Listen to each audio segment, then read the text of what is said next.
मक्का मुकरमा, काबा की तारीख। काबा, जो बैत अल्लाह के नाम से भी जाना जाता है, इस्लाम का मक़दस तरीन मकाम है। ये मुसलमानों की इबादत का मरकज़ और क़ब्ला है। मक्का मुकरमा में मस्जिद है। अल-हराम के क़ल्ब में वाक़ा काबा की तारीख हज़ारों साल पर महीत है, जिसमें रूहानी अक़ायद, सक़ाफ़ती वरसा और इलाही अहमियत का हुसैन इम्तिज़ाज शामिल है। काबा की इब्तिदा इस्लामी रवायत है के मुताबिक काबा को हज़रत इब्राहीम अलैहिस्सलाम और उनके बेटे हज़रत इस्माइल अलैहिस्सलाम ने अल्लाह के हुक्म से तामीर किया। कुरान करीम में इस तामीर का ज़िक्र इन अल्फाज में मिलता है। और जब हमने इस घर को लोगों के लिए जमा होने और अमन की जगह बनाया और फरमाया कि इब्राहीम के मकाम को नमाज की जगह बनाओ, और हमने इब्राहीम और इस्माइल को हुक्म दिया कि मेरे घर को तवाफ करने वालों, एतिकाफ करने वालों और रुकुआ व सुजूद करने वालों के लिए पाक रखो। सूरा बकरा 125। रवायत के मुताबिक ये मुक़द्दस मकाम हज़रत आदम अलैहिस्सलाम के वक्त से अहमियत का हामिल था और एक वाहिद खुदा की इबादत के लिए मखसूस था। लेकिन वक्त के साथ इसमें बदप्रस्ती का रवाज आम हो गया। इस्लाम से पहले का दूर, इस्लाम से क़बल काबा अरब कबाइल के लिए एक अहम मजहबी मरकज़ था, लेकिन इस वक्त यहाँ 300 से ज़ायद बत रखे गए थे। मुख्तलिफ कबाइल अपने अपने दीवताओं की पूजा करते थे। कुरैश कबीला, जिसमें नबी इकरम पैदा हुए, काबा के मुतौली थे। वो उसकी देखभाल, ज़ायरीन के इंतज़ामात और तिजारती सरगर्मियों को मुनज़्ज़म करते थे। नबी इकरम और काबा काबा को दोबारा तौहीद का मरकज़ बनाने में नबी इकरम का कलीदी किरदार था। 610 ईस्वी में वही के नुज़ूल के बाद काबा की हैसियत बतूर तौहीद के घर के तौर पर दोबारा मुस्तहकम हुई। 630 ईस्वी में फ़त्ह मक्का के मौका पर नबी इकरम ने काबा को बतों से पाक किया और उसे अल्लाह की इबादत के लिए मखसूस कर दिया। ये वाक़या इस्लामी तारीख़ का अहम मोड़ था, जिसने जज़ीरा निमा अरब को इस्लाम के ज़ेर साया मुत्तहद किया।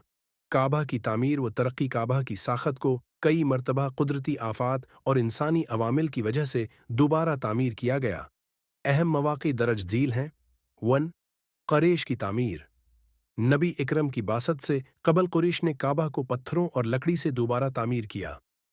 इस दौरान हजर इसवद की तनसीब पर तनाज़ुआ हुआ, जिसे नबी इकरम ने हिकमत से हल किया। 2. अमवी और अब्बासी दौर की तरक्कियात। मुख्तलिफ खुलफा ने काबा की मरम्मत और तोसिया के काम किए। उस्मानी दौर की शराकत थी।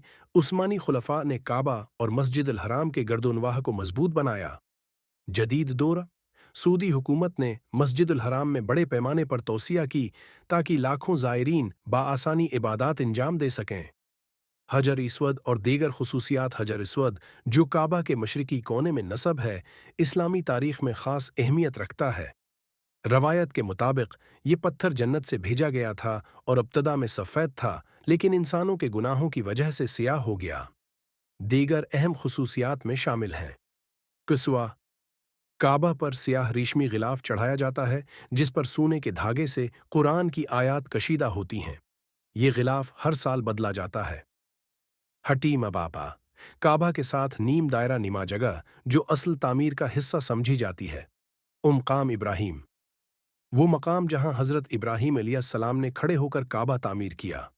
आज का काबा आज भी इस्लामी इबादात का मरकज़ है। हर साल लाखों मुसलमान हज और उम्रा के लिए मक्का हैं, मुकरमा आते हैं और काबा के गर्द तवाफ करते हैं। दुनिया भर के मुसलमान अपनी रोज़मर्रा की नमाजों में काबा की तरफ रख करते हैं, जो इत्तिहाद और अल्लाह के हुजूर सर तस्लीम खम करने की अलामत है। नतीजा काबा की तारीख़, इसकी रूहानी अहमियत और मुसलमानों के लिए इसके मरकज़ी किरदार का मज़हिर है।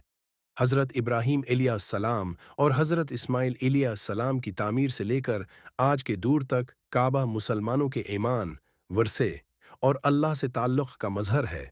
ये महज एक इमारत नहीं, बल्कि एक ऐसी अलामत है जो दुनिया भर के मुसलमानों को एक मरकज़ पर मुत्तहद करती है।